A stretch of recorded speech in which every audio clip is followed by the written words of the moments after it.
Hello students, good morning. हम लोग अपना स्टार्ट करने वाले हैं चैप्टर 5 केमिस्ट्री का। बिल्कुल दिख रहा है आपको यहाँ पे, जो कि सरफेस केमिस्ट्री है।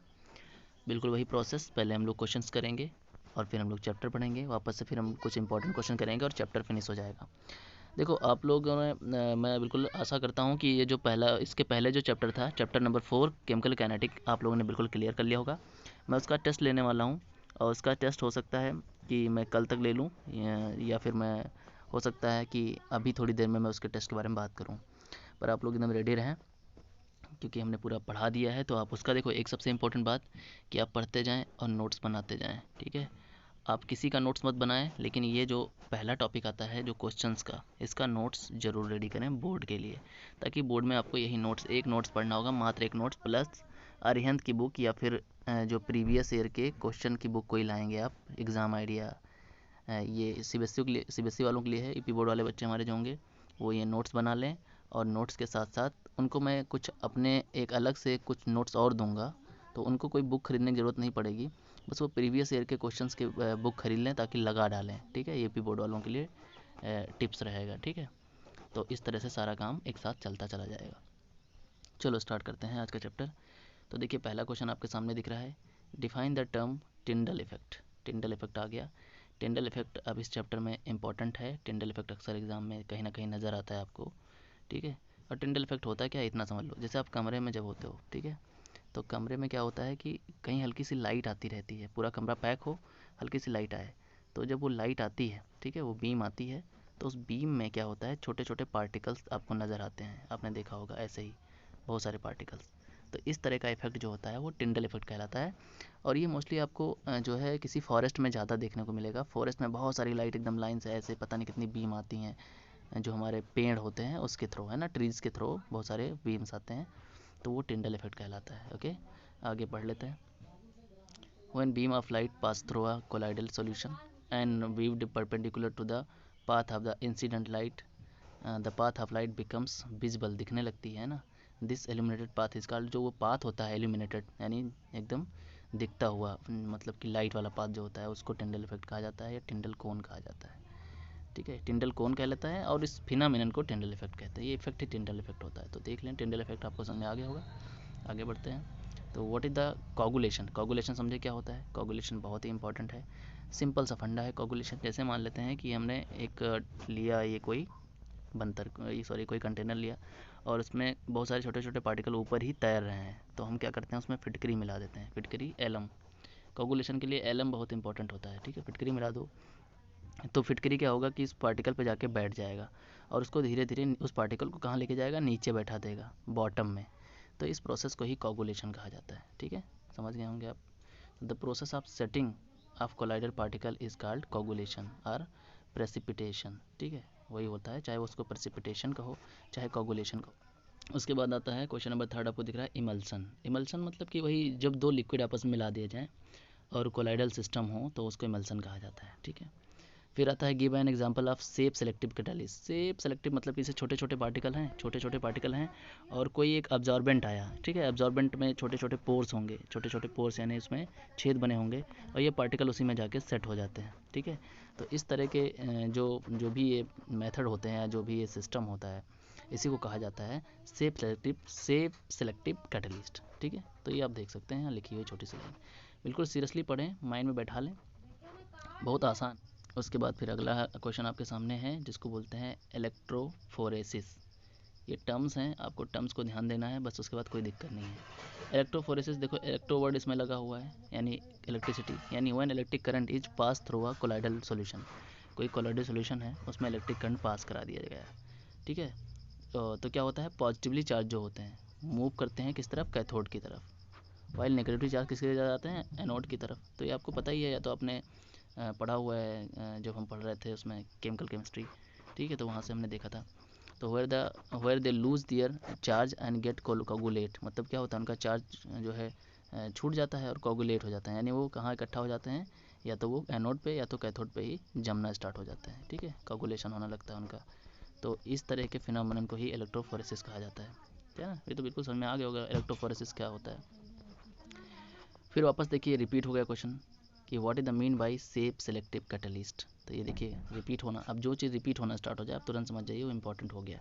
आप अपना नोट्स रेडी करके रखें, उसमें तुरंत मेंशन करें उसको कि ये टॉपिक या ये सेप सेलेक्टिव अक्सर आता रहता है ना। सेप सेलेक्टिव अभी देखा था हम लोगों ने कि कोई एब्जॉर्बेंट आता है, जैसे जियोलाइट एक फेमस जो है एब्जॉर्बेंट है, उसमें छोटे छोटे पोर होते हैं और पार्टिकल उसी में जाके एडजस्ट हो जाते हैं।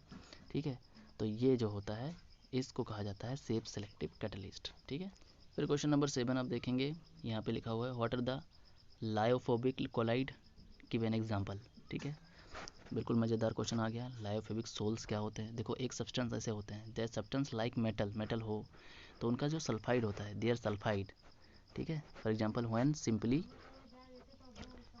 Mixed with dispersion medium do not form colloidal sol, their colloidal sols can only be prepared by specific method. They are not much hydrated and are irreversible in nature. They are also called extrinsic colloid। जैसे ये example दे रखा है एक, मतलब कहने का मतलब ये समझ, लायोफोबिक का मतलब ये है कि जो फोबिक का मतलब है डर, ठीक है, तो लायो का मतलब है पार्टिकल्स। मतलब कहने का सेंस ये रहा सीधा सा कि जब भी कभी हम किसी भी कोलाइडल पार्टिकल को, ठीक है, मिक्स करते हैं या किसी भी ऐसे सब्सटेंस को, मेटल्स को जब हम मिक्स करते हैं या उनके सल्फाइड को किसी हम ऐसे डिस्पर्जन मीडियम में मिक्स करते हैं कि जब उसका कोलाइडल फॉर्म नहीं बनता है, यानी कि उसका कोलाइडल पार्ट में टूटता नहीं है। ठीक है, तो ऐसे केस को ही हम कहते हैं कि वो होते हैं लायोफोबिक कोलाइड या फिर एक्सट्रिंसिक कोलाइड, है ना। तो ये थोड़ा सा आप देख सकते हैं, बाकी एग्जाम्पल है छोटा सा। तो एक्सटेंसिव ज़्यादा इंपॉर्टेंट नहीं है, लायोफोबिक थोड़ा ध्यान रखें, बाकी इसको लेक्चर में मैं और एक्सप्लेन करूँगा। यहाँ बेसिकली ऐसे थोड़ा सा माइंड में रखें कि लायोफोबिक एक कोई टॉपिक होता था। ओके, अब ये देखिए नीचे बिल्कुल इंपॉर्टेंट क्वेश्चन आ गया, पेप्टाइजेशन। पेप्टाइजेशन बहुत इंपॉर्टेंट है, एग्जाम में कई बार आता है। ठीक है, पेप्टाइजेशन का मतलब क्या होता है ये समझें। तो ये होता है the process of converting precipitate into colloidal, ठीक है, colloidal sol by shaking it with dispersion medium in the presence of small amount of electrolyte. ठीक है, तो इलेक्ट्रोलाइट के प्रेजेंट में, किसी चीज़ को इलेक्ट्रोलाइट के प्रेजेंट में अगर हम लोग किसी भी प्रेसिपिटेट को हम कोलाइडल सोल में जब हिला करके सेक करके कन्वर्ट करते हैं तो उसको कहा जाता है पेप्टाइजेशन। ठीक है, देखिए अगला क्वेश्चन है question number 10, NH3 and CO2 इन दोनों में हमें बताना है कि कौन सा वाला एब्जॉर्ब होगा more readily on the surface of activated charcoal और क्यों। तो देखिए इसका आंसर है NH3। NH3 क्यों एब्जॉर्ब होगा? क्योंकि ये बहुत एक्टिवेटेड चारकोल होता है, ठीक है, और इसका हायर टेम्परेचर होता है। ठीक है, कार्बन डाइऑक्साइड से ज़्यादा इसका टेम्परेचर होता है और आसानी से लिक्विफाइबल गैस होती है। ठीक है, तो इसीलिए इसके वंडरवाल्स फोर्सेस होते हैं वो भी ज़्यादा होते हैं। ठीक है, तो ये आसानी से जाके उस पर एब्जॉर्ब हो जाएगी, तो NH3 आसानी से एब्जॉर्ब होती है। अभी हम लोग पढ़ेंगे आगे चल के चैप्टर के अंदर एडजॉर्बेंट और एब्जॉर्बेंट, तो वहाँ से आपको पूरी बात समझ में आएगी। बेसिकली NH3 की बात आपको ध्यान रखनी है। ठीक है, बस यहाँ देखिए अगला क्वेश्चन आ रहा है, how can colloidal solution and true solution, दोनों में हम डिफरेंट कैसे पता कर सकते हैं कि कौन सा ट्रू सॉल्यूशन है कौन सा कोलाइडल सॉल्यूशन है। तो सिंपल सा इसका फंडा है, कोलाइडल सॉल्यूशन जो होता है एक बीम को दिखाती है, ठीक है, scatter a beam of light, जबकि ट्रू सॉल्यूशन ऐसा नहीं करता है। सिंपल सा इसका आंसर है। ठीक है, छोटे छोटे क्वेश्चन है। तो हाउ इज डिफरेंट फ्रॉम, एक कह रहा है कि सोल जो होते हैं, कोलाइडल सोल जो होते हैं एमल्सन से अलग कैसे होते हैं। कोलाइडल सोल कंटेंट सॉलिड इसमें होते हैं कोलाइडल सॉल्यूशन में, कोलाइडल सोल में जो होते हैं सॉलिड होते हैं। ठीक है, फॉर एग्जांपल पेंट, गोल्ड, इन सब में सॉलिड होते हैं, जबकि इमल्सन में ऐसा नहीं होता है। तो ये होते हैं, जैसे एग्जांपल के लिए हम समझ सकते हैं मिल्क और बटर, यहाँ से आप देख सकते हो। तो ये होते हैं इमिजिबल लिक्विड होते हैं, और ये जो होते हैं डिस्पर्जन मीडियम में। ठीक है, तो ये डिस्पर्स फेज लिक्विड। ओके, अब अगला क्वेश्चन आ रहा है question number 13, write the two application of adsorption आ गया। ठीक है, तो देखो एडजॉर्प्शन होता क्या है।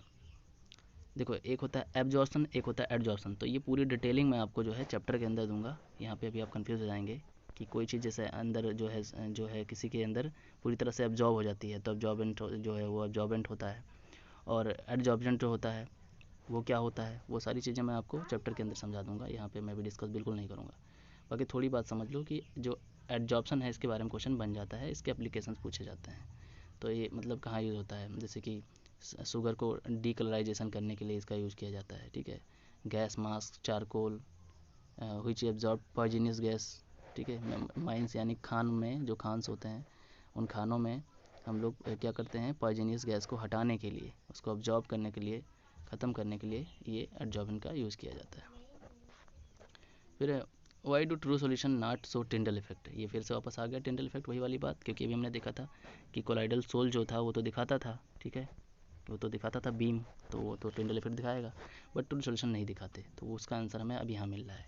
क्यों नहीं दिखाते, क्योंकि the diameter of disperse particle, इसके जो पार्टिकल्स होते हैं इज मच स्मॉलर, बहुत छोटे होते हैं वेवलेंथ के लाइट से, ठीक है, then wavelength of light used, hence there is no scattering of light. तो स्कैटरिंग ऑफ लाइट होती नहीं तो टिंडल इफेक्ट होता नहीं। फिर अगला आता है फिजिजॉर्प्शन एंड कीमोजॉर्प्शन, ठीक है। तो ये क्या है, इसमें देखना है कि which has higher enthalpy of adsorption, किसकी ज़्यादा एनर्जी होती है, एंथैल्पी का मतलब एनर्जी, किसके अंदर एडजॉर्प्शन करने की एनर्जी ज़्यादा होती है, फिजियो में कि कीमो में। तो देखो यहाँ पे देखना होगा कि देखो जो भी चीज़ स्पीड में होती है वो केमिस्ट्री में होती है ना, कि रिएक्शन होता है, तो कीमो ही आपका ये जो है सबसे ज़्यादा हायर एंथैल्पी लेगा, ठीक है। और इसमें क्योंकि बॉन्ड जो है बॉन्ड फॉर्मेशन होता है, और फिजिकल वाले में तो बॉन्ड फॉर्मेशन होता नहीं, इसलिए। सो नेक्स्ट क्वेश्चन देखें, what is the specially observe when a beam of light is pass through a colloidal solution, colloidal solution से अगर बीम ऑफ लाइट पास करती है तो हम क्या देखते हैं, सीधा सा टिंडल इफेक्ट नज़र आता है ना, ये हमें पता ही है। हाँ, तो ऊपर के हमने बहुत सारे क्वेश्चन स्किप किए हैं वो स्किप इसलिए किए हैं क्योंकि वो सब रिपीट हुए हैं बार बार, वही इमल्सन पूछा गया है बार बार, इमल्सन क्या होता है, लायोफेविक पूछा गया है, कोलाइडल पूछा गया है, टिंडल इफेक्ट पूछा गया है, तो वो सब रिपीट हुए हैं, है ना। ओके, आगे देखें, डायलिसिस क्या होता है। डायलिसिस मतलब कि किसी चीज़ को साफ़ करना, है ना, छानना एक हिसाब से, तो यही डायलिसिस होता है। तो the process of separating the particles from colloidal of those catalyzed by diffusion of mixture through a parchment or any animal membrane known as dialysis। Dialysis का सीधा सा मतलब ये समझो कि हमने यहाँ एक छन्नी ली, जैसे आप चाय छानते हो, और इसमें हमने पार्टिकल्स को डाला, ठीक है। तो इसमें पार्टिकल डालने के बाद यहाँ पे हमारा एक कोई बर्तन है, यहाँ पार्टिकल्स यहाँ जमा हो गए, और ऊपर यहाँ पे कुछ पार्टिकल्स रह गए, ठीक है, इस छन्ने पे, तो उसको पार्चमेंट कह लो या फिर एनिमल मेम्ब्रेन कह लो। तो उसी के तरह हम लोग किसको सेपरेट करते हैं, पार्टिकल्स को जो है सेपरेट करते हैं, तो इस प्रोसेस को डायलिसिस कहा जाता है। क्लियर। फिर अगला डेल्टा इज इंपॉर्टेंट है, डायलिसिस हमने बताना, उसको मैं भूल गया मैं बताना, या ध्यान रखिएगा, डायलिसिस इंपॉर्टेंट है, एग्जाम में अक्सर आता है। और delta is found at the melting point of sea water and river water. Why delta कहाँ बनता है, तो ये देखिए सी वाटर या रिवर वाटर। तो delta is found the meeting point of sea water and river water due to a coagulation of colloidal clay particle. यहाँ भी देखिए डेल्टा क्यों बनता है, कोगुलेशन की वजह से, ठीक है। डेल्टा आप जानते हैं कि यहाँ से पानी जाता है और यहाँ से होकर यूँ बहता है, ट्रायंगुलर पानी बहना स्टार्ट होता है, चाहे वो नदी, रिवर हो या सी वाटर हो। ऐसा क्यों होता है, क्योंकि यहाँ पे कोगुलेट होना स्टार्ट हो जाते हैं कोलाइडल पार्टिकल इकट्ठा हो जाते हैं, और उसकी वजह से जाके डेल्टा का फॉर्मेशन हो जाता है, ठीक है। फिर अगला है in reference to surface chemistry define dialysis. देखिए डायलिसिस फिर रिपीट हो गया, तो आप समझ जाइए कि इंपॉर्टेंट है, आप इसको इग्नोर नहीं कर सकते हैं। जो चीज़ 2 बार रिपीट हो गई तो आप तुरंत समझ जाएँ एग्ज़ाम में आने के चांसेस बढ़ गए, ठीक है। आगे देखिए, फिर ये देखिए इमल्सन वापस आ गया, ठीक है। एग्जाम्पल मिल्क, क्रीम, ये सब इमल्सन होते हैं, ठीक है। तो ये हम बिल्कुल देख रहे हैं, बार बार इमल्सन पढ़ना ज़रूरी होता है, ठीक है। एक्सोथर्मिक आपको पता ही है, इसके बारे में बात नहीं करेंगे। टिंडल इफेक्ट एक बार फिर से आ गया, तो ये सब ध्यान रखें, चीज़ रिपीट हो रही हैं तो आपको पढ़ना बहुत ज़रूरी है, ठीक है। मैं आपको बार बार हाँ। फिर यहाँ पे देखिए फिजियो और कीमो, तो इन दोनों के बारे में अक्सर, तो ये हमें अभी चैप्टर के अंदर आएगा, तो एक टेबल आएगा इन दोनों में डिफरेंस पता करने को, इन दोनों में सिमिलरिटी पता करने को, वो हमें ज़रूर पढ़ना होगा क्योंकि ये एकदम इम्पॉर्टेंट, बहुत इम्पॉर्टेंट है, ठीक है। तो वहाँ पे डिटेल में डिस्कस कर लेंगे, ओके। फिर देखिए टिंडल, तो ये फिर टाइप ऑफ कोलाइड, तो ये देखिए वही चीज़ बटर, कभी कौन सा है, डिस्पर्ज है, ये पढ़ेंगे आप बिल्कुल, है ना। इन सब में छोटे छोटे लाइंस लिखे हुए हैं, ये सब आप पढ़ के समझ सकते हैं, इसको मैं ज़्यादा डिटेल में नहीं बताने वाला। ये देखिए इंपॉर्टेंट है, which of the following most effective coagulating negatively charge hydrated ferric oxide. तो इसमें सबसे ज़्यादा ये है ACl3, most effective coagulating negative charge पे ज़्यादा इफेक्ट डालता है, ठीक है। तो ये ध्यान रखें कि यहाँ से क्वेश्चन बन जाता है। अब ये छोटे छोटे दे रखे हैं, आपको पता होना चाहिए कौन सा ज़्यादा कोगुलेशन को ज़्यादा सपोर्ट करता है। कोगुलेशन पता है ना आपको, किसी चीज़ को नीचे लेके जाता था जो बॉटम में नेगेटिवली चार्ज पे ज़्यादा अटैक करता है, AlCl3। ओके, फिर यहाँ पे देखिए अगला question, which of the most effective coagulation positive charge पे कौन सा शो करता है, तो ये है अमोनियम फास्फेट। अब नेगेटिवली चार्ज और पॉजिटिव चार्ज दोनों माइंड में बैठा लो, वो है AlCl3 और ये है अमोनियम फास्फेट। दोनों याद होना चाहिए, ये नेगेटिव चार्ज के लिए और ये पॉजिटिव चार्ज के लिए कोगुलेशन पे ज़्यादा अटैक करता है, कोगुलेशन बनाने के लिए। फिर यहाँ देखिए क्वेश्चन आ गया, वो is the most coagulating positive charge, इसमें से देखिए, ठीक है। अगर इसमें देखो तो ये देखो ये ज़्यादा है, जो कि पोटेशियम फेरोसाइनाइड है। तो ध्यान रखें, थोड़ा सा क्वेश्चन बन रहा है। फिर से इमल्सन रिपीट हो गया, तो इमल्सन आप पढ़ें, इमल्सन बहुत इंपॉर्टेंट है इस चैप्टर में। ओके, तो ये सारी चीज़ें थी, छोटे छोटे क्वेश्चन थे। फिर देखिए वहीं से रिपीट होना स्टार्ट हो गया, टिंडल इफेक्ट फिर आया, सेफ सेलेक्टिव कैटलिस्ट फिर आया, ये आपने पहले ही पढ़ा था, रिपीट हो रहा है, मेन समझ जाइए, ये इंपॉर्टेंट है। तो इसमें चैप्टर में आप देख रहे हो बार बार 2-3 चीज़ें ज़्यादा रिपीट हो रही हैं, Tyndall effect, safe selective catalyst, emulsion, ठीक है, और कोलाइडल पार्टिकल तो है ही। तो ये सारी चीज़ें रिपीट हो रही हैं, तो आप इसको ज़रूर लिख करके तुरंत अभी तैयार कर लो। कोगुलेशन भी देखिए बार बार आ रहा है, ठीक है, तो ये ध्यान रखें थोड़ा सा। पेप्टाइजेशन आपने पढ़ा ही है, ठीक है। रिवर्सिबल सोल थोड़ा सा नया यहाँ पे आ गया। तो ये देखिए क्या होता है, जैसे लाइफोफिलिक सॉल्यूशन होता है, विच इज़ डिस्पर्ज फेज। अब ये डिस्पर्ज फेज क्या होता है, डिस्पर्जन मीडियम क्या होता है, ये सारी चीज़ें मैं आपको डिटेल में समझा दूंगा। पहला टॉपिक मैं यही आपको पढ़ाऊंगा, तो आपको ज़्यादा क्लीन हो जाएगा, ठीक है। बस अभी मैं आपको क्वेश्चन से थोड़ी जान पहचान आपकी बढ़ा रहा हूँ, है ना।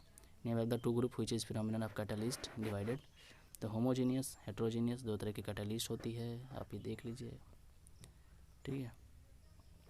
फिर यहाँ पे आप देख सकते हैं ये electrophoresis, mixing of positive charge by addition electrolysis, ये सब कोगुलेशन के मेथड हैं। तो कोगुलेशन के मेथड आपको ध्यान रखने होंगे, हम कोगुलेशन कितने तरीके से कर सकते हैं और व्हाट इज़ कोगुलेशन, ये हमें पता होना चाहिए, ठीक है।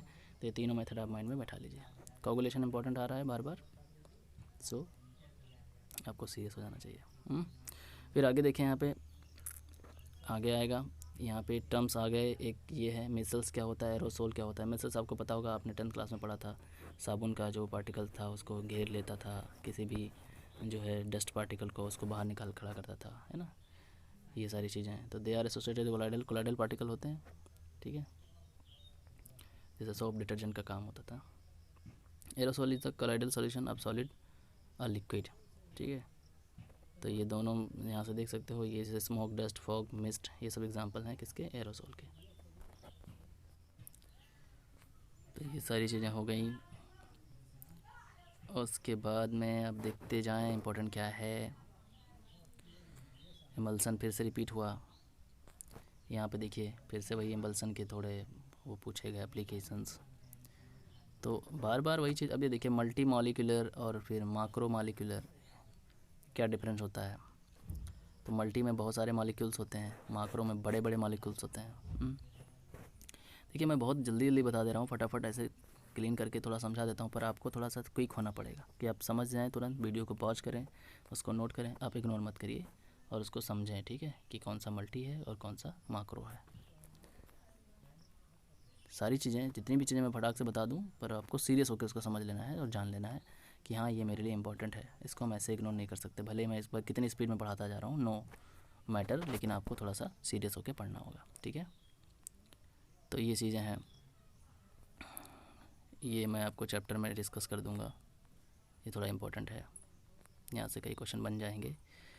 फिर आपको देखिए, फिर ये देखिए कितना भयंकर सा क्वेश्चन बन रहा है, फिर से इमल्सन इमल्सन इमल्सन, मतलब आप देखिए इमल्सन रिपीट हो रहा है, इमल्सन रिपीट हो रहा है। तो अभी हम चैप्टर पढ़ेंगे तो आप जान जाइए इमल्सन हमको थोड़ा सीरियसली पढ़ना है, इमल्सन कई बार आ चुका है। तो यही चीज़, अब ये जब पहले क्वेश्चन कराता हूँ तो इसका एक ही मोटिव होता है कि आप देखें कि कौन सी चीज़ बार बार रिपीट हो रही है। देखिए फिर रिपीट हुआ एप्लीकेशन इमल्सन का, ठीक है, इससे आपका माइंड डेवलप होता है। अब देखिए लॉन्ग टाइप में यहाँ पे एरोसोल, हाइड्रोसोल, इमल्सन, देखिए क्या रिपीट हुआ है ना। क्वेश्चन हमें नज़र आ रहे हैं, क्या रिपीट हो रहा है हम समझ पा रहे हैं, ठीक। फिर यहाँ पे देखिए आप देख रहे हैं कि मल्टी और माक्रो फिर से रिपीट हुआ। मल्टी क्या है, माक्रो क्या है, एसोसिएट कोलाइड क्या बनते हैं। तो ये पूरा टेबल है, आप इसको आराम से पास करके वीडियो को और अच्छे से देखें। फिर यहाँ पे देखिए रीजन्स आता है, रीजन्स का मटेरियल देखिए, रीजन वाले क्वेश्चन अक्सर आ जाते हैं एग्जाम में, है ना, रीजन वाले अक्सर पूछ लिया जाता है इस चैप्टर से। तो इलेक्ट्रोलाइट्स, हाइड्रोड फेरिक ऑक्साइड क्या होता है जब एडिट किया था, बीम ऑफ लाइट पास होती है कोलाइडल से तो टिंडल इफेक्ट होता है। तो ये सारी चीज़ें हैं। इसके आंसर्स भी नीचे लिखे हैं छोटे छोटे, फटाक से आप देख लो क्या रीज़न है, क्यों रीज़न है। तो बाकी आप स्मार्ट हैं। फिर से देखिए वही क्वेश्चन रिपीट हुआ, माक्रो, ठीक है, सेम क्वेश्चन 2010 में आया, पहले कुछ किसी और ईयर में आया था। फिर वही क्वेश्चन देखिए 2010 में एरोसोल इमल्सन हाइड्रोसोल फिर से आया। तो आप खुद देख सकते हो ये क्वेश्चन रिपीट हो रहा है, तो क्यों ना हम इसको लर्न करें, इसको समझें, क्यों इसको इग्नोर करें, है ना। तो ये फर्स्ट प्रायोरिटी बन जानी चाहिए जो क्वेश्चन आपको बार बार नज़र आए, है ना। फिर फिनोमेनन ऑफ एडजॉर्प्शन, ये एडजॉर्प्शन की बात मैं कर रहा हूँ, है ना, ये मैंने छोड़ रखा है एक चैप्टर में समझाने के लिए। एडजॉर्प्शन इतना ध्यान रखिएगा, एडजॉर्प्शन और एब्जॉर्प्शन ये डिटेल में आपको समझाऊंगा, वहीं समझ में आएगा ये, ठीक है। उसके बाद आगे बढ़ो, फिर वही चीज़ आ गया मिसल्स पेप्टाइजेशन, ठीक है। तो ये देखें, तो इन सब में देखिए ये 2011 में आया है, नया टर्म तक दिख रखा है, डीजॉर्प्शन, ठीक है। तो डीजॉर्प्शन क्या होता है इस पर थोड़ा देख लेते हैं। Removal of adsorbent substance from the surface of the solid, किसी भी सॉलिड पे अगर कोई भी चीज़ अगर जमी हुई है तो उसको हटाना जो होता है या उसको कम करना ही कहलाता है डीजॉर्प्शन। ओके, तो ये सारी चीज़ें आप देखते जा रहे हो, ये बार बार आपने देखा होगा, हाइड्रोफोबिक, लायोफोबिक, ये आपने बार बार देखा होगा, ये भी इम्पोर्टेंट है, ठीक है। तो ये सारी चीज़ें हो गई। फिर वही देखिए 3 चीज़ फिर रिपीट हुआ, एरोसोल इमल्सन मिसल 2012 में आया। तो वही चीज़ है कि आपको तुरंत आपको सीरियस हो जाना है ये चीज़ देख करके कि कौन सी चीज़ रिपीट हो रही है। देखिए कीमोज ऑप्शंस आपने देखा, तो ये सारी चीज़ें हो गई। फिर आपने देखा डेल्टा वाला क्वेश्चन फिर से आया, फिजियो वाला फिर से आया, ठीक है। तो ये हमें समझना होगा। तो टोटल इस चैप्टर में आई थिंक 100 क्वेश्चन है और बार बार रिपीट होता है, इमल्सन, कीमो, मल्टी, ये सारी चीज़ें। अब आपको पता है ये पढ़ने, ये जो आप पढ़ते हो, जब आप शुरुआत करते हो, जब ये मेरा टॉपिक जब पहला शुरू होता है, तो इसका मोटिव क्या है, आप लोग समझ पाए हैं कि नहीं समझ पाए हैं, मैं आपको बता दूं। इसका मोटिव एक ही है कि आप पूरा इस चैप्टर के जितने भी क्वेश्चन हैं, 100 क्वेश्चन हैं, 200 क्वेश्चन हैं या 75 क्वेश्चन हैं, जिस चैप्टर में जितने भी क्वेश्चन हैं वो सारे मैं आपको दिखा देता हूँ। और ये देख करके आप खुद अपनी आँखों पे प्रेशर डालिए, अपने माइंड पे प्रेशर डालिए और इसमें से ढूंढ निकालिए कि कौन सी क्वेश्चन रिपीट हो रहे हैं बार बार। उन क्वेश्चन को तुरंत अपने एक दूसरी जगह नोट्स में नोट कर लें और उनको बहुत ही सीरियसली आपको पढ़ना है। बाकी आप कुछ पढ़ें या ना पढ़ें कोई फ़र्क नहीं पड़ता, बट इनको सीरियसली पढ़ना है जो रिपीट हो रहे हैं बार बार। जैसे इस चैप्टर में अभी आपने देखा कि बार बार मल्टी माइक्रोकोलाइड रिपीट हुआ, लायोफोबिक सोल रिपीट हुआ, इमल्सन बार बार आ रहा है, और उसके बाद जो है कीमो और जो है फिजियो बार बार आ रहा है, जॉप्सन, डी जॉप्सन, है ना, और जो है कोगुलेशन आपको बार बार दिख रहा है। तो जो चीज़ आपको बार बार नज़र आ रही है उसको एक लिस्ट में ऐसे बना लें, ऐसे लिस्ट लिख लो, ज़्यादा 10 लिस्ट या 12 लिस्ट होंगी और उन्हीं को आपको बैठ के पढ़ना है। तो ये चैप्टर आपका एकदम बिंदास हो जाता है। समझ पा रहे हैं आप मेरी बात को? तो ये थोड़ा फॉलो करें मेथड को और पहले पहचानें कि इस चैप्टर में खास क्या है, ठीक है। तो ये चैप्टर फिर अपने आप 0 लेवल पे पहुंच जाता है। देख रहे हैं माक्रो, पेप्टाइजेशन, इमल्सन, देख रहे हैं बार बार इमल्सन। तो बस ये चीज़ आप जान गए हैं कि इमल्सन इमल्सन इमल्सन। अब इमल्सन को आप जो है कभी इग्नोर नहीं करेंगे, आपको पता है इमल्सन आता है, आपको पता चल चुका है इमल्सन बार बार आ चुका है, कितने बार आ चुका है अभी जब तक मैंने शुरू किया। ये तो आप देखिए फिर से रिपीट हो रहा है, beam of light, electric current pass through colloidal particle, तो इलेक्ट्रोफोरेसिस होता है। तो ये सब आप देख चुके हैं और जान चुके हैं, ठीक है। तो बहुत सारे एक्सपीरियंस हो चुके हैं। अब यहाँ पे देखिए how can be get the colloidal solution, silver से वाटर, सिल्वर इन वाटर, ठीक है, और FOH3 in water, list of 2 application of absorption, ये सब आप देखिए यहाँ से। अब इसमें इसके एग्जांपल दे रखे हैं आपको सामने सामने, है ना। तो ये सब चीज़ें हो गई हैं। फिर से आप देख रहे हैं एब्जॉर्प्शन, पेप्टाइजेशन, सोल, ठीक है। तो ये सारी चीज़ें फिर से रिपीट हुई। फिर आप देखेंगे टिंडल इफेक्ट, इलेक्ट्रोफोरेसिस कई बार आ रहा है। तो आप थोड़ा सा यहाँ देख करके समझ जाएं कि कौन सी चीज़ इंपॉर्टेंट है। ये देखिए यही चीज़ मैं चाह रहा था, फिजियो ऑप्शन और ये है कीमो, ठीक है। दोनों देख लें, दोनों बहुत इंपॉर्टेंट हैं। इसको स्टार लगा लो और लिख करके एकदम से इसको दोनों समझ लो। देखो कभी एग्ज़ाम में इकलौता आ सकता है, कभी ये आ सकता है इकलौता, कभी दोनों आ सकते हैं, दोनों में डिफरेंस आ सकता है, बट आता ज़रूर है ना। तो आप ये दोनों जान लें और इसके बारे में पढ़ना भी है कि ये temperature it decrease with the temperature, increase temperature बढ़ाओगे तो ये डिक्रीज होना स्टार्ट होता है, जबकि इसका उल्टा है, ये इंक्रीज होता है। यहाँ पे सरफेस एरिया क्या होता है यहाँ पे देखिए। तो ये सारी बातें लिखी हैं, 2-3 बातें ही तो हैं, बैठ करके उड़ा दो इन सबको, है ना। कुछ भी नहीं है ये सब, फटाफट निपटाओ इनको, सोचना ही नहीं है कुछ, इंतज़ार नहीं करना किसी चीज़ का। तो ये हो जाता है। और बाकी हम तो अभी आगे बढ़ाएंगे ही। फिर ये देखिए वही रिपीट हुआ, पीजीओ, कीमो, है ना। तो आप देख रहे हैं, अगर जानबूझ के गलती करोगे तो भैया पछताओगे, हम कुछ नहीं कर सकते उसमें। तो इलेक्ट्रोफोरेसिस फिर देखिए, एड्जॉर्प्शन फिर से देखिए, सेफ सेलेक्टिव कैटलिस्ट कितनी बार आ चुका है ये, ठीक है। तो ये सब चीज़ें हो गई। फिर से वही डायलिसिस, टिंडल इफेक्ट, ये देखिए 2015 में टपका। तो हम देख रहे हैं, हम अब पहचान पा रहे हैं, ठीक है। फिर ये देखिए एब्जॉर्प्शन, ये मैं बताऊंगा, समझाऊंगा। फिर भी आप नॉर्मली पढ़ना चाहें तो ये 3-4 पॉइंट दे रखे हैं, आप पढ़ सकते हो, ठीक है। तो ये सारी बातें हो गई हैं और हमने सब कुछ समझ लिया है। अब जब हम चैप्टर पढ़ते हैं तो चैप्टर पढ़ने पे हम किसी चीज़ को सामने देखते हैं जो हमारे क्वेश्चन में आ चुका है, तो उसको हम और सीरियसली पढ़ने लगते हैं, हमारा दिमाग और तेज़ काम करने लगता है। ये देखिए मल्टी मॉलिक्यूलर सॉलिड, माक्रो, कितनी बार रिपीट हुआ ये चीज़। तो आप ये देखेंगे टोटल इसमें जितने भी क्वेश्चन हैं, ये देखिए कोगुलेशन, ठीक है। अब इनको एक बार हमने पढ़ लिया तो बार बार वही पढ़ना, तो हम सारे क्वेश्चन करने की हमको ज़रूरत ही नहीं है, हम ख़त्म कर चुके हैं। मतलब हमको पता चल चुका है कि क्या इंपॉर्टेंट है, तो उसके हिसाब से चैप्टर फिनिश नहीं हो गया। फिर हमको बार बार पूरा इतने जितने भी क्वेश्चन हम देख रहे हैं 98 पहुँच चुके हैं हम लोग, और टोटल 100 क्वेश्चन आई थिंक, ठीक है। तो 100 क्वेश्चन हमने यही है, देखिए हाँ 100 क्वेश्चन है टोटल। तो 100 पे देखिए टिंडल ब्राउनियन मूवमेंट, अब दिया है ब्राउनियन मूवमेंट, आपने पढ़ा होगा कि वही पानी में जो मूवमेंट होता है, उनके जो पार्टिकल्स होते हैं वो ऐसे जिग जैग मोशन करते हैं, तो वो जिग जैग मोशन को ही कहा जाता है ब्राउनियन मोशन, ठीक है। तो आप देख चुके हैं कि हमने रिपीट कर लिया, हमने जान लिया कि इस चैप्टर में ख़ास चीज़ें क्या हैं, किसमें ना तो कोई न्यूमेरिकल्स है, ना कुछ है, ना कुछ है। बाकी जो ज़रूरत पड़ेगी उसको हम बता देंगे। अभी तो हमें चैप्टर पढ़ना ही है, अभी इसके 2 लेक्चर हमारे हैं ही हैं। ये तो हमारा बस क्वेश्चन को समझाने का, क्वेश्चन को दिखाने का, उस चैप्टर में क्या खास चीज़ें हैं ये जानने का है, इसलिए ये लेक्चर हमने दिया है। ओके, तो हमने देख लिया कि इस चैप्टर में टोटल 100 क्वेश्चन है, और 100 क्वेश्चन हमने पूरा देख लिया, प्रीवियस ईयर के क्वेश्चन समझ लिए अच्छे से, ठीक है। और उसके बाद हमने यहाँ से निकाला कि क्या चीज़ें बहुत ही खास है। तो पहला एक सबसे इम्पॉर्टेंट नज़र आया होगा आपको, इमल्सन। इमल्सन हमें बहुत अच्छे से पढ़ लेना है, इमल्सन्स के बारे में जान लेना है, बहुत बार ये आ चुका है। फिर हमने देखा फिजियो और कीमो, इन दोनों में क्वेश्चन अक्सर आ रहा है, बार बार आ रहा है, ठीक है। फिर हमने देखा माक्रो और जो है मल्टी, ठीक है, इनके बारे में ज़्यादा क्वेश्चन बना, ठीक है, ये भी आपने देखा। कोगुलेशन आपने देखा, आपने डायलिसिस देखा, ठीक है। और आपने इसके अलावा और इस चैप्टर में क्या देखा खास, बार बार जो रिपीट हुई है, ठीक है। सेलेक्टिव कैटलिस्ट देखा आपने, सेलेक्टिव कैटलिस्ट देखा, ये कई बार क्वेश्चन बना वहाँ पे। और भी जितनी चीज़ें आपने देखी हैं, ठीक है, जो रिपीट हुई हैं बार बार आपके सामने से, ठीक है। लायो हाइड्रोफोबिक, ठीक है, ये सारी चीज़ें रिपीट हुई हैं। तो जितनी भी चीज़ें आप को रिपीट हुई हैं, आप अपना एक नोट्स रेडी करो, ठीक है। और उसमें टॉपिक, एटलीस्ट टॉपिक लिख लो। मैं सारी चीज़ें लिखने का नहीं कह रहा हूँ, सिर्फ टॉपिक लिख लो कि ये चीज़ बार बार आई है।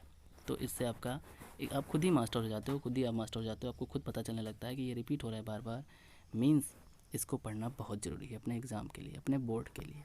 तो आप उसको सीरियसली पढ़ोगे। अब जब लेक्चर शुरू होगा तो लेक्चर में आप उसको सीरियसली पढ़ोगे, भैया कि हाँ ये आ चुका है। जैसे इमल्सन टॉपिक आएगा तो आप तुरंत सीरियस हो जाओगे, क्योंकि उसको समझना ज़रूरी हो जाएगा, ठीक है। क्योंकि एग्ज़ाम में कई बार आपने देखा है इमल्सन आ रहा है, कोगुलेशन आपने देखा कई बार आ रहा है, डायलिसिस आपने देखा आ रहा है, टिंडल इफेक्ट आपने देखा आ रहा है। तो हमें इस चैप्टर के ख़ास चीज़ें पहले पता चल जाती हैं तो हमको पढ़ने में मज़ा आता है। तो इसीलिए हमने ये सिस्टम स्टार्ट कर दिया कि क्वेश्चन, चैप्टर, फिर क्वेश्चन। इससे आपका माइंड डेवलप होता है। फिर आप चैप्टर पढ़ते हो तो सीरियसली पढ़ते हो, फिर आप क्वेश्चन करते हो तो एक बार फिर से सीरियस होकर क्वेश्चन करते हो, क्योंकि आपको पता हो जाता है कि इस चैप्टर की मतलब कितनी कीमत है या कितनी औकात है, ये आपको पता चल चुकी होती है, ठीक है। तो अच्छे से काम करें और होमवर्क ज़रूर करते रहें। 74 क्वेश्चन हमारे पिछले चैप्टर के थे, यहाँ पे 100 क्वेश्चन फिर से आ गए। आप लोग इग्नोर मत करें, काम करते रहें। आप काम करते रहोगे तो हम आपको काम देते रहेंगे और हमारा प्रोसेस आगे बढ़ता रहेगा। आने वाले 10 दिन तक आप लोग फोकस्ड करें तो केमिस्ट्री हम लोगों की लगभग खिंच जाएगी। तो ज़्यादा नहीं तो 10-12 चैप्टर तो हम लोग खींच ही लेंगे। 10-12 चैप्टर का मतलब है कि लगभग केमिस्ट्री फिनिश होने वाली हो जाएगी। आप लोग टेंशन मत लें, इस प्रोसेस से कुछ दिन पढ़ें, 1 महीना 2 महीना, ताकि हम लोगों का PCM लगभग खिंच जाए। फिर आप लोग जैसे पढ़ना चाहते हैं इन डिटेल मैं फिर से वो चीज़ें आपको पढ़ाऊँगा तो आपको मज़ा आएगा, ठीक है। आप बोर नहीं होगे, क्योंकि आपका बोर्ड का तो कम से कम क्लियर हो चुका होगा, और मुझे भी कोई डर नहीं रहेगा कि बोर्ड में आपके कम मार्क्स आएंगे, क्योंकि यही प्रोसेस है बोर्ड में सबसे अच्छे नंबर लाने के। पहले आप बोर्ड अपना क्लियर कर लें, फिर आप जिस तरह पढ़ना चाहते हो। मैं जानता हूँ सारे बच्चों के अंदर ये जो है ख़ास चीज़ें होती हैं, लेकिन पहले बोर्ड हमारा इंपॉर्टेंट है, इसीलिए मैं ये मेथड पकड़ रहा हूँ। इस मेथड को आप ज़्यादा नहीं 2 मंथ तक आप फॉलो करें, और चाहे जो हो उसको किसी भी हर हाल में, किसी भी हालत में आप स्कूल का काम करें या करें, उसको तो करते ही रहें, लेकिन ये बहुत ज़्यादा इंपॉर्टेंट है जो मैं मेथड लेके चल रहा हूँ। आपको 2 मंथ तक फोकस करना है, 2 मंथ में ही सारा मटेरियल खिंच जाएगा, ठीक है। और उसके बाद में फिर आप लोग जो डिटेल में पढ़ना चाहते हैं कि आपको एक चीज़, हर एक चीज़ की डिटेलिंग मालूम हो, मैं वो पढ़ाना स्टार्ट कर दूँगा, ठीक है। फिर भी ये नोट्स रेडी रखना, इस नोट्स के अकॉर्डिंग जो आपका टॉपिक नज़र आएगा कि ये एग्ज़ाम में ज़्यादा है, उसको आप ज़्यादा डिटेल में, ज़्यादा सीरियसली पढ़ना, ठीक है। बाकी मैं आपको पूरे डिटेल में पढ़ाऊँगा, आपको कोई डाउट नहीं रहेगा। चलिए मिलते हैं नेक्स्ट लेक्चर में, तब तक के लिए आप होमवर्क करें, मस्त रहें, काम करते रहें। Thank you.